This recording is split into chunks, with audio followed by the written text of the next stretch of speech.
What it do, baby? I'm very happy for this pod. I was very, very scared. Not gonna lie, I was like, this is a subject that I'm not well educated on, and I was like, man, I hope I'm gonna use the right words. I hope I'm gonna be able to be good at this, because sometimes, and you'll see, I often refer to what I know, and what I know is the way black people are being treated, so that's why I try to understand by referring to what I know. And having Jessica Platt on the podcast, the first trans hockey player, women's hockey player, she played in the CWHL. She's part of the PWHPA right now, and talking to her on the podcast was so eye-opening, and I was so happy to be able to let her tell her truth. In French, I often say "parler sa parole." Well, she spoke her truth. She spoke her truth on the pod, and it's refreshing. It's fun. She's more than the first women's trans hockey player. You'll learn on the podcast. She has so many things going. She's so gifted, and I hope you'll enjoy listening to it just like I enjoyed doing it. Even though I was scared, even though I didn't sleep much the night before. It's the first time it happened to me, because it meant a lot to me. I know it's Pride Month, but this is more than just a month. This is a lifestyle. This is just like Black Lives Matter. It's more than a month. It's more than a moment. It's a lifestyle. You're it or you're not. So I'm so happy, and you see, I'm looking for my words, because I want to be sure that we taped that in February, if I don't mistake. So even a few months removed from the interview, I'm still like, I hope I use the right words. I hope I won't get a ton of messages that I don't know what I'm talking about, and I'm not a great ally. I want to help. I want to be somebody in your team, and the best way to help is to listen, and I listened as much as I could, and I learned as much as I could too. So thank you, Jessica, for allowing me to interview you on the pod. It was an honor. It was great, and looking forward for whenever you come in Montreal, we go eat them sushis. I know Antonio Park will be waiting for us. We're gonna get them sushis. I'm tired. My mouth is dry. Wait, my mouth is dry. Wait. Okay. Little shot of Macallan doesn't hurt. So don't forget to follow us on Instagram, Sans Restriction. Don't forget to buy our stuff on zonekr.ca. Thank you, Bruno, partner de pod, Mathieu Brutus, the guy owning your music. And here we go, baby. Jessica Platt on Sans Restriction, baby.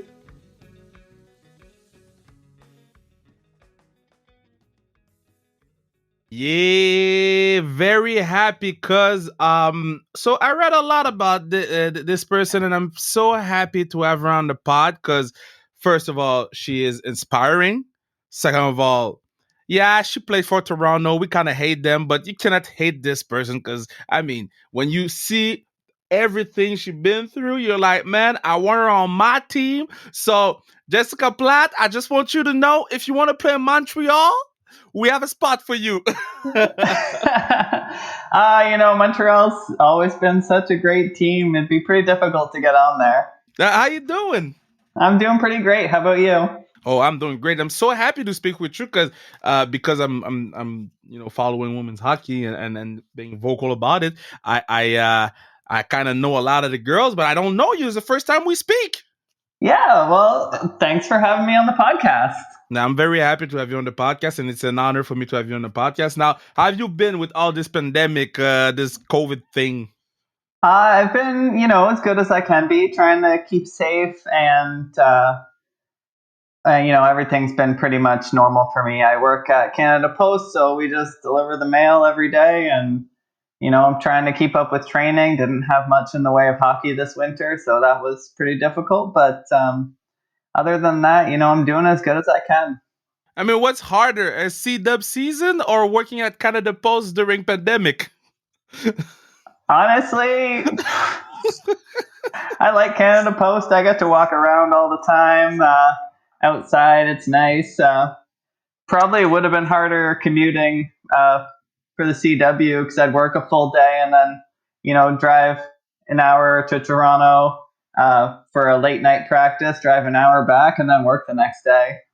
Oh my God. Okay, so this is so telling about um the positioning of women's hockey. So you're telling me that you're working the entire day and you got to walk a lot with Canada Post, and then you drive an hour, and the practices are so late. I'm sorry, but women's hockey practices were so late with the CW, and then you got to drive back home. Yeah. At the time, I wasn't working at Canada Post, so it wasn't quite as physically taxing of a job. But yeah, work a full day, drive to Toronto, have practice, hit the weights, go for a run, do whatever, and then drive back and work the next day and do it all again. That's crazy. That's crazy. Because we heard a lot about there was this girl from Vermont who was like crossing the borders every week just to practice and play the games when she was dressed for the games, and I was like, why? Because you girls love and are so passionate about this woman hockey development. So how is it going with the PW right now? What's the next step? Like, are you still playing, or are you rethinking about your hockey career? Well, the PWHPA is still going strong. Toronto consolidated into one team this year, and I didn't Yeah. make the full roster for that. So yeah, they're still going strong. There was a couple games on NBC recently in New York and Chicago, and I think there's plans for Toronto, Montreal. I'm not 100% sure. I'm not getting all the information because I'm not there for practices every week. But the thing is, what's so special about your whole career, and I'm pretty sure it's not over. I mean, you 3 years with the Fury, 2 years with the PW, it's not over. There'll be more and more opportunity. I'm pretty sure about that. But when the setup, because I did a documentary on women's hockey, and speaking to the girls, 17 of them I got the chance to interview, and they all have a story about when they learned that the CWHL folded. What was yours? Like, Well, I was at home visiting my parents, and I was like, I got this conference call in the morning. Like, I have no idea what it's going to be. It's, with the CWHL, and I thought everything had went great the previous season. I was like, I bet they're gonna start up a new team somewhere else. That's what I thought. I had no idea. I was completely blindsided, and I went from being excited, thinking we were expanding, to having no idea where I was going to play hockey. So it was pretty jarring. that's crazy. And okay, so now you play hockey, you don't play hockey, you don't know what's gonna happen. And hockey was, I mean, okay, so I'll ask you that question that way.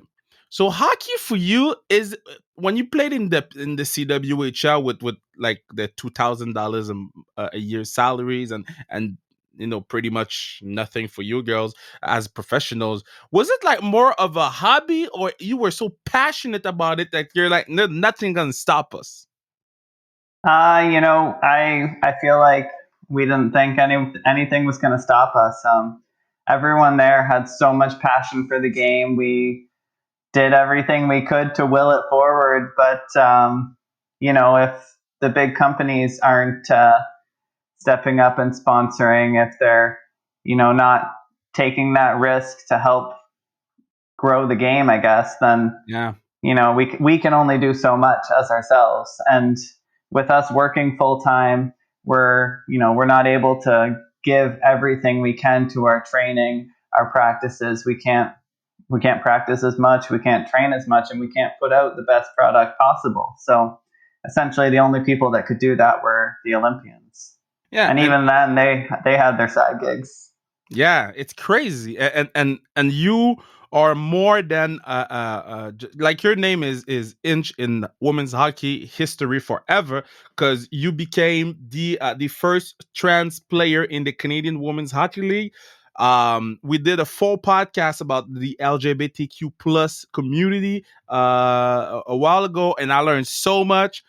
And you know, a lot of my friends are in that community who's playing hockey. But how how was it to because okay, so I'll tell you my part, because being black, people be asking you questions about your blackness all the time. And now, yeah, but it's true. And these are the only question they be asking you. Sometimes you're like, man, you need to ask me what I ate today, because I ate probably the same thing you ate. So, as the first trans player in the CW, did you have to face those challenges, those questions? Yeah, pretty much everything people ask me about is my experience being the first, openly trans woman to play in the CWHL. And, there's so much more to me than that. I run duathlons. I won two the summer before COVID. Wow. I've got two dogs, a cat, fiance. I love being outside. I do so much more, but people like to focus on just kind of that one aspect. But yeah, and I understand you so much, because when they asked me to come on interviews and stuff, like when George Floyd died, I so many people called me, and I was like, yeah, it's very important because we need to talk about it and we need to educate people. But at some point, you need to ask me what's my favorite movie. At one point, you need to ask me something else. So I want to know, what are the names of your animals? Because you said a dog and a cat. Yeah, I have two dogs. One is Arthur. He is 40-pound rescue. Not 100% sure what he is. He originally came from Mexico. Oh, cute. He's my running buddy. I love running with him. And the other is a pug named Peach, and she's everything. She's adorable. I love her. And we have a cat named Autumn who is absolutely obsessed with me. With you. Only Yeah, with you. specifically with me.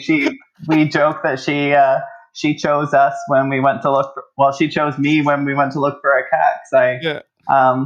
we were walking by the cage she was in, and all of a sudden her little paw came out and just kind of smacked me in the ponytail. Oh, that's cute. That's cute. Okay, so you got the cat, and you run.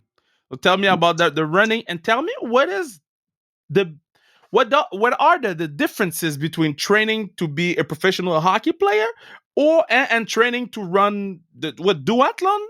Yeah, duathlon. It's like a Yeah, triathlon, except it goes run, bike, run. yeah. And I don't know how to do the bike, so I'm telling you, I don't know how to ride a bike. My father put me on a bike. I was a little kid, and I fell the first time, and he said, "That's not for you. Put the back in the house," and I was done. So I never learned how to ride a bike. So, Never too late. oh, trust me, it is. At the point of my life right now, it is. I'd rather walk. But what are the biggest differences in training to be a professional hockey player and training to win duathlons?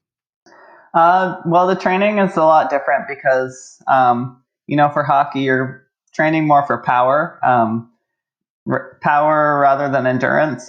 Hockey, our shifts are, like 45 seconds all out, and then, you get a break. So it's more interval training and weights and plyometrics, I find. So, um, yeah, it's completely different because Yeah. the duathlon just takes endurance. You run a whole bunch. You can do intervals as well, but it's just a lot of running, a lot of biking, a lot of time doing that. And when I first started getting in shape again, um, after my transition, I had started by running, and I just really fell in love with it. So I kind of do both now. I would work out 4 or 5 days a week, and then I'd run at least 25 kilometers a week and bike whenever I could. 25, man. I started running this week back. Last time I ran 2011. And then I said, you know what? I bought those on running shoes. I bought those on running shoes. And I'm like, man, I'm a run. I ran 29 minutes and 17 seconds. Do you know how many kilometers I did? No, I'm sure you're going to tell me. I did two.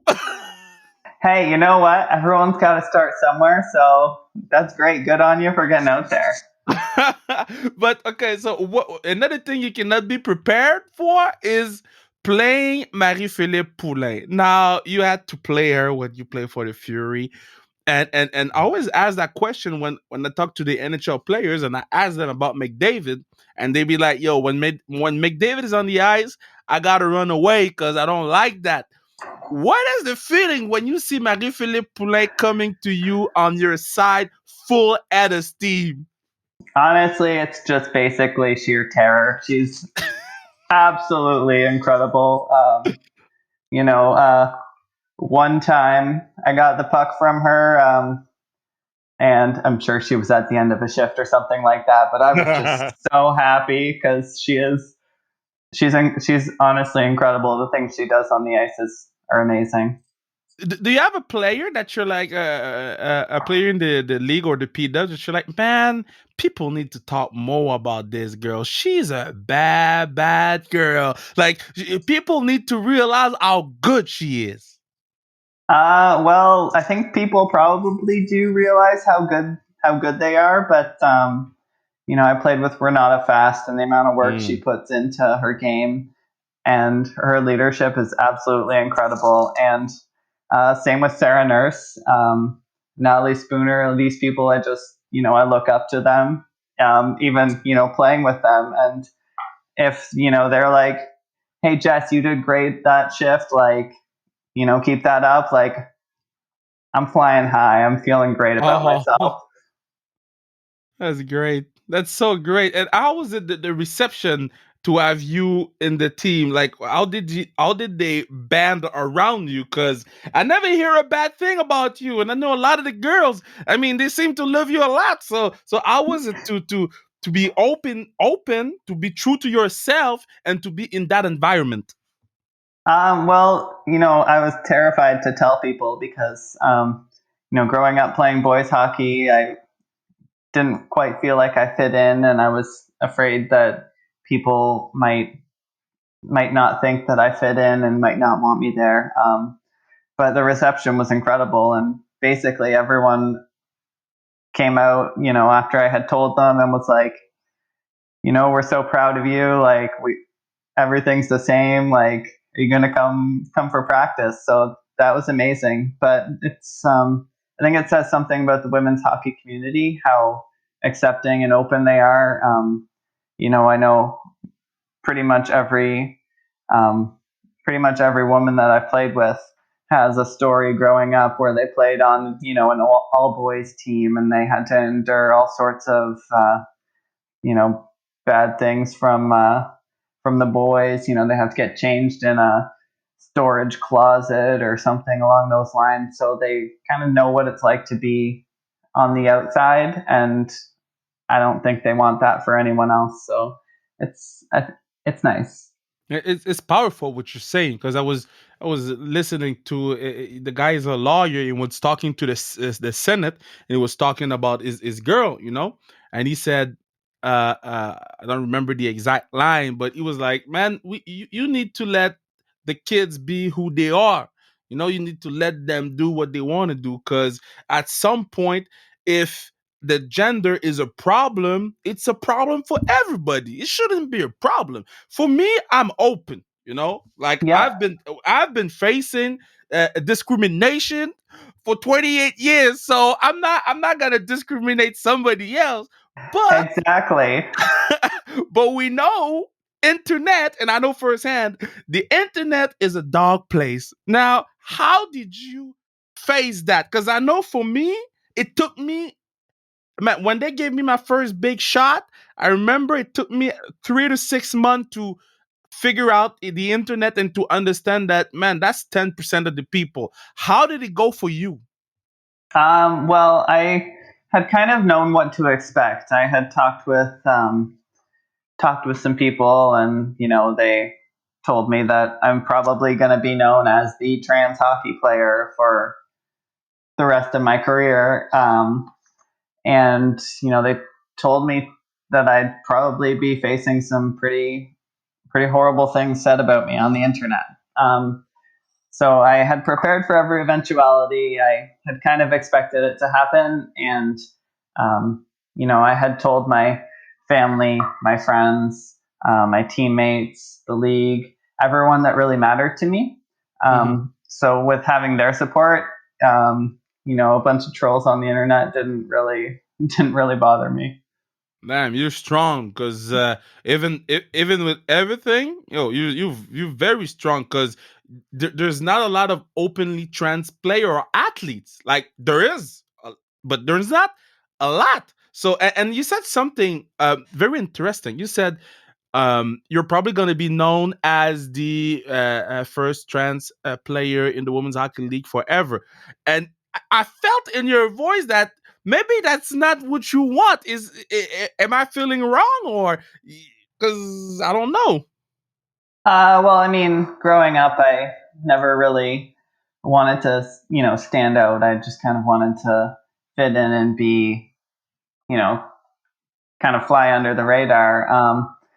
So, I it's an aspect of myself that I fully embrace, and I know that I know the importance of being that and being visible, and using my voice to create whatever positive change I can.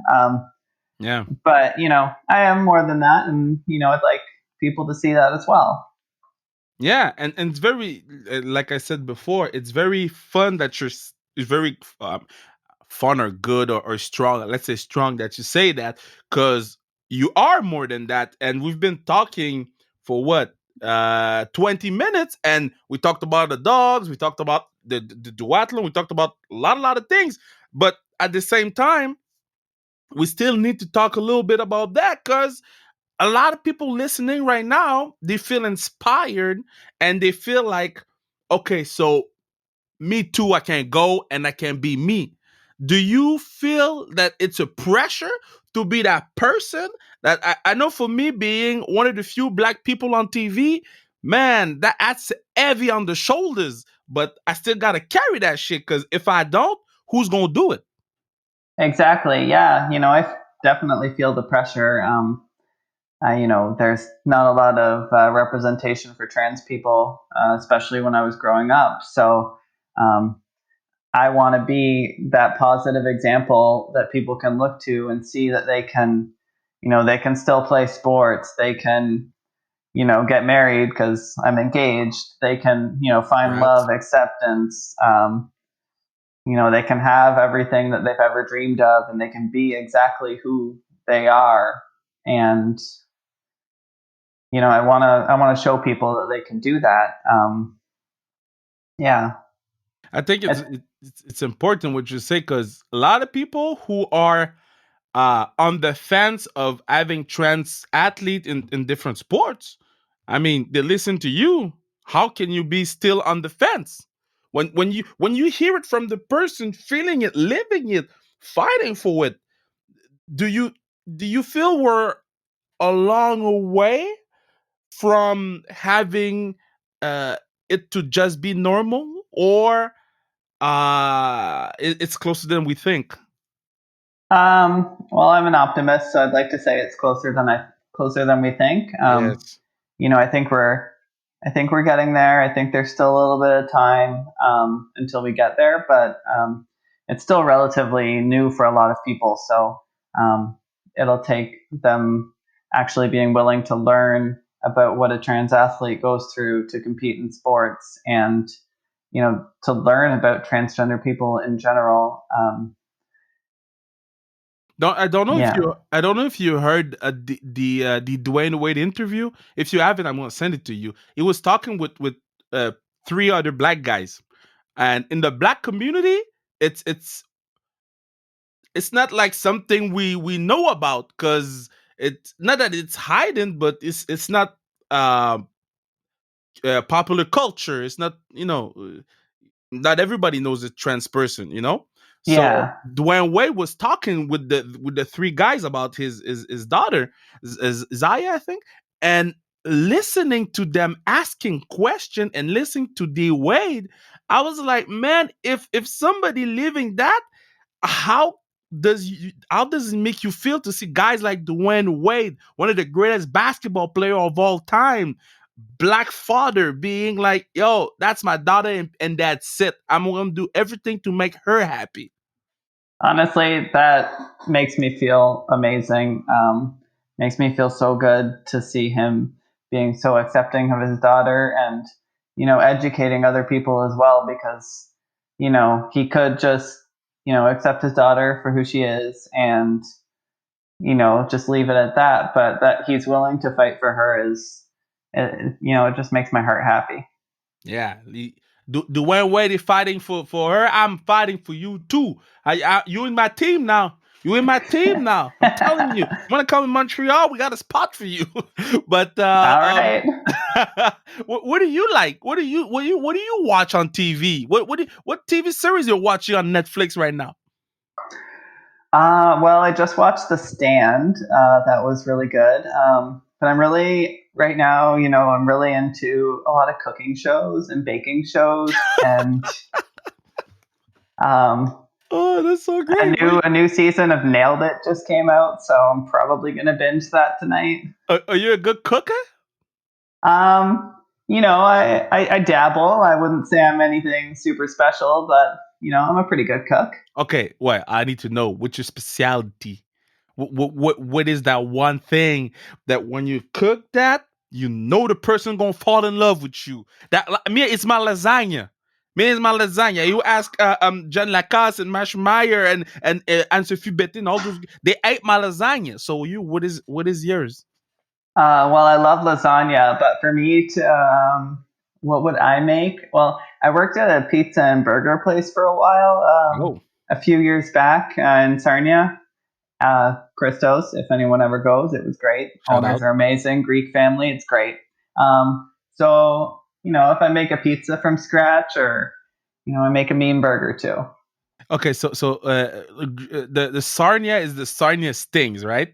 Yeah, Okay, so this team is like a professional team over there. Like these kids are bigger than like the Canadians here. yeah. Sarnia Stinger, pretty big. I think the arena gets pretty close to sold out every game, or it used to at least. I haven't been in a while, unfortunately. Yeah. Yeah, you had that crazy year with Perry and Kane and I don't remember who. I think it was Max Domi was there too. Like there's crazy, crazy, crazy junior hockey team. Okay, did you watch the movie Casa del Papel? Sorry, what movie? I think in French, in English it's Money Heist. It's a series Yeah, on yeah, I Netflix. definitely watched Money Heist. That was so good. I was so into it. My Okay. fiance came in and was like, "What are you watching?" I was like, "Listen, it's so good. You need to watch this." And she didn't, and I just watched it alone. Okay, so I gotta ask you if you could be named a city. I think it's countries. I have countries. If you were a character in the series and you had to pick the name of a country for you, what would it be? Ooh, It cannot be Canada. You cannot be. It's too easy. I don't know. I think I'd go with Australia, and they could just call me Straya for short. Oh, or they can call you Sydney. Oh, that's a Yeah, something city. like that. Yeah, but Australia is good. Yeah, my sister lived there for a while, and I visited, and pretty great country. Is it true that Australia is a bit more like Canada? Yeah, it's pretty similar, I'd say. They definitely have their own slang. Yeah, no, I got a pretty similar atmosphere, like pretty similar vibe from it when I was there. Did you run a few kilometers there? Because I remember I was hearing an interview and the person was like, "Yo, that sun ain't no joke." That sun is definitely not a joke. I got so burnt while I was there, but no, I wasn't really into running when I went and visited. But my sister took me on a whole bunch of hikes, and we went surfing, which was really fun. Yeah. If you had the movie of your life, which actor's playing you? Ooh, Ah, oh gosh, yeah, man, I'd pick Michael B. Jordan for me because that boy hot, but yeah, I'll give you that. that uh, boy fire. Gosh, I don't know. You put Reese I Witherspoon. forget. Yeah. Honestly, she'd be great. I was also thinking I forget her name, but she played the lead in the Queen's Gambit, and I just thought Oh, she was a phenomenal actress. I feel like she could do a great job. did you finish it? The Queen's Gambit. Yeah, it was great. Man, that's did you start playing chess after and acting like you're good at it? No, I was super tempted though. It's Anaya Taylor Joy, her name. So I just wanted to Yes, mention. yes, I thought so.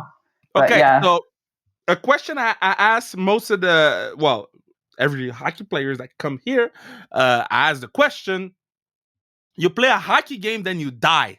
Okay, but for that game, you got to pick a goalie, a defenseman to play with you, and three forwards. Who you picking? who am I picking? Three forwards. Yeah, three forwards, Um, one D, and one goalie. I probably take for forwards Marie-Philippe Poulin, obviously. Better. Natalie Spooner and Sarah Nurse. I feel like they could do some great things You, together. you're doing that Homer thing, that Toronto Homer thing, eh? Defense. I would pick. I'd pick Renata Fast because she was great. Yeah. Um, I play defense, so maybe me, but No, if you're playing. You're playing. You're playing. I'm playing, yeah. So Yeah. yeah, I do defense. So me and Renata, I guess, and then Renata fucking crushed us at the fantasy football thing. I'm still mad at her. Like, I haven't texted. I'm not gonna invite her on the podcast for at least another year. The way she whooped my ass on the fantasy, and I'm a football guy. She beat me like 75 points. At one point, I'm like, who are you? Who? So I'm still mad at Renata. yeah, that's totally fair. For goalie, I'd go with my Toronto goalie Amanda Makala. She pulls out some crazy moves sometimes, and I think she's totally underrated. That's a pretty good team you have. Who? Okay, so that's a debate because we're doing the all time women's hockey Canadian team, and me and my boys we've been having debates, a lot of All right. debates, a lot of debates, and we be having that discussion, and the guys are playing in the NHL, and they're so invested in that women's hockey debate. So happy and so proud of them. Okay, so who is the greatest women's hockey player of all time? Because hockey, we know it's Gretzky. Hockey, it's fixed. You got Gretzky, Lemieux, and I mean, Gordial and all the boys. Women's hockey seems like there is a crazy debate going, and we don't know. Well, I can give you a few names for who I would say would be the greatest of all time. It's difficult because you don't see some of them play against each other, and I feel like the competition for them has gotten so much steeper as the years have gone by. Like the caliber has just gotten better and better and better and better. But among the top, I'd probably say Angela James, Yeah. um, Dana Hefford, Okay. Haley Wickenheiser, obviously, and obviously Poulin. I think it's Pooh. I don't want to disrespect anybody else, but I think it's Pooh, and she hates that when I say that, and I know that she hates that, but I don't care because she's amazing and I love her. But Pooh will go down as and if people are mad at me, you know where to find me. Pooh will go down as the greatest women's hockey player of all time. Hey, if she doesn't, she's going to be right up there. Do you feel like okay? So let's say Pooh retires after the Olympics, they win a gold medal. So what do we do with her? Like, do we retire a jersey? Do we like how does it work with women's hockey? Like, how do we celebrate a career? Um, Honestly, there's not too many ways right now. I feel like whatever team in the future comes from Montreal would probably retire Oh yeah, either her number or a jersey in her honor or something like that. But I think a big way to celebrate her is get her in the Hockey Hall of Fame, like true. like Jaina Angela and and, Haley Wickenheiser. and Kim St. Pierre too. Kim St. Pierre too. Exactly. Yeah. Who growing up was your favorite hockey player? Personally, my favorite hockey player growing up, I'd say it was Mario Lemieux because seeing him play made me a Pittsburgh Penguins fan, and I live in Canada. You're a Penguins fan. I'm a Penguins fan. I know. You like to be hurt because that's what they do. They gave you 2 cups. I understand that. Should have been more. Yeah, yeah, but a couple cups is better than no cups, like Uh, Toronto. damn, you went from the top rope. I think they've got some cups coming soon, though. you I okay, hope. so, have you watched a game in Pittsburgh? A Pittsburgh Penguin game in Pittsburgh? No, but I want to so bad. I've never even been to Pittsburgh. Oh, it's such a great. I haven't been there, but a lot of my friends are playing in the city, and they're showing me the nightlife of Pittsburgh. And Ah, nice. I'm like, damn. I when that COVID stops, I need to fly in the Steel City Yep. and stay up at night. Okay, so we're winding down. I had a lot of fun with you, and we have a little game. We have that little game that we play with every players. So I name you a teammate, and you got to tell me a little story or something about that person. So your first teammate, I'm choosing. Let's say, well, every time I say Sarah Nurse, people are telling me makeup stories. You have something else in the makeup story with Sarah Nurse, and the fact that she's from Wisconsin. Um, no, honestly, about Sarah Nurse, I would say that she's got such great footwork and fakes you out so well. Like, Oh, can't count the amount of times that she's practically. I feel like she's practically like broken my ankles at practice just because she fakes me out so bad. oh my God, this is so great! This is the best thing somebody said on Sarah Nurse on this podcast. Do you realize that this is so great? Well, I mean, I feel like people might not appreciate how good she is at it. She is underrated and underappreciated. She's doing an amazing job on Sportsnet.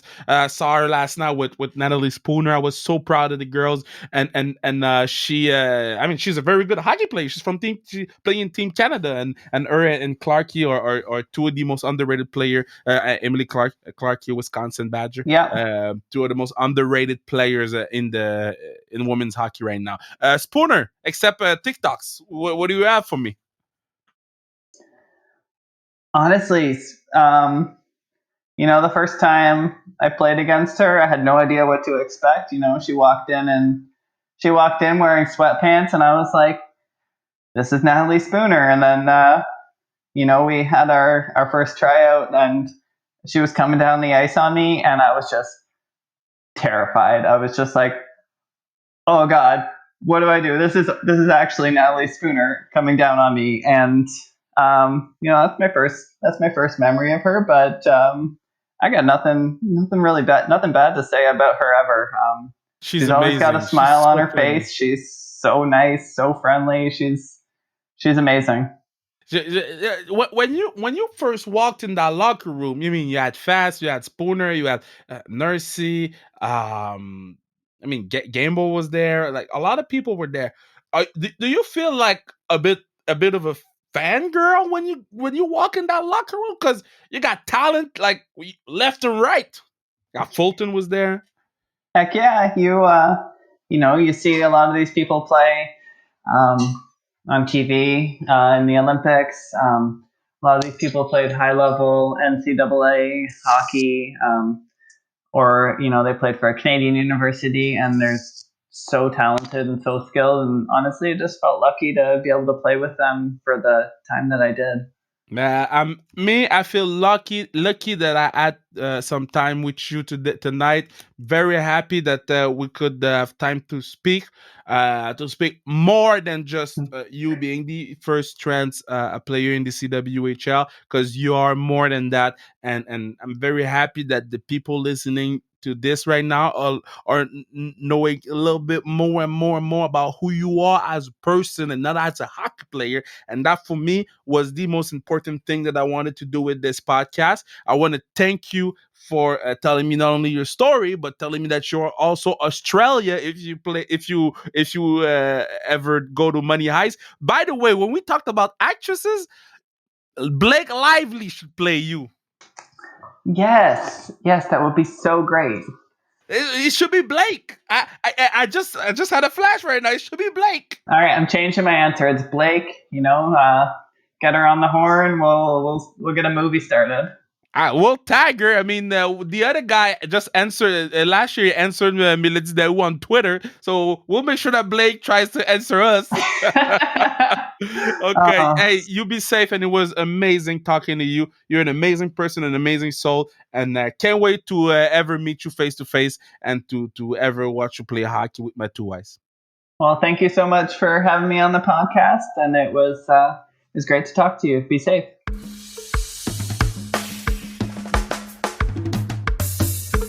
Yeah, I'm so happy because I learned a lot today. It's a good thing to be able to open your mind, open your eyes, open your ears, and close your mouth, because it was a great experience for me, and I'm forever grateful to Jess because she allowed me to learn, and she allowed me to grow. So every day we grow, every day we learn, and I'm so proud of her and the risk that she took in believing in who she is as a person. First of all, as a person, and who she wanted to be as a hockey player, and who she ultimately became as a hockey player. And it makes us think about how many times we don't want to live our own truth because of what society expects of us, because society expects something of us.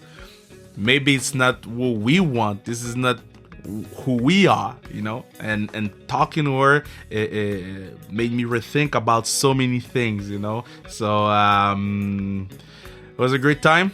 Thank you, Jess, and hope we'll get them sushis. I did it again, sushis. How you say this damn word in English? Sushis. There you go. Them sushis. When you come back, when you're back in Montreal, when everything opens up. So proud of you, big fan of you, and I love you. So you be safe, and let's keep on learning stuff. Let's keep on being on opening our ears or eyes and shutting our mouths. So let's go. Have a good week, people.